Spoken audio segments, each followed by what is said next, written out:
ঢাকনাটা এখানে লাগিয়ে দিই। এই তো লাগিয়ে দিলাম। এরিমি, এই যে নাও মাছ নিয়ে এসেছি, আজকে মাছের রেসিপি বানাইও। আরে আজকে আবার মাছ নিয়ে এসছে। মাছ তো আমাকে একদমই রান্না করার ইচ্ছা করে না। আরে মা আসতেছে, একটা কাজ করি, মাকে বলি আজকে রান্না করতে। এই যে মা শুনতেছো, আজকে তুমি রান্না করো, আমি একটু বাইরে থেকে আসতেছি। আরে রিমি তো দেখি চলে গেল।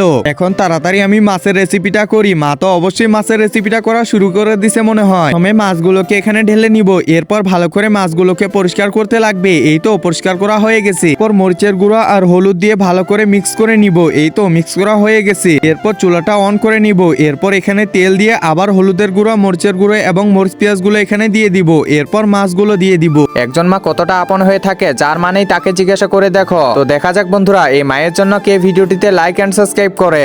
আর যারা মাকে ভালোবাসো না, তারা ভিডিওটি থেকে দূরে থাকো। এরপর ভালো করে মিক্স করে নিব। এই তো মিক্স করা হয়ে গেছে। এবার ঢাকনাটা লাগিয়ে দিই। আরে কি ব্যাপার, এত সুন্দর ঘ্রাণ কোথা থেকে বের হচ্ছে? তাড়াতাড়ি গিয়ে দেখতে লাগবে তো। আরে মা, তুমি কি বানাইছো? আরে আমি তো কিছুই বানাইনি, তাড়াতাড়ি রান্না কর গিয়ে। আরে তাহলে আমি এতক্ষণ এটা ভাবতেছিলাম। এখন যা যা তাড়াতাড়ি রান্না কর। ধুর।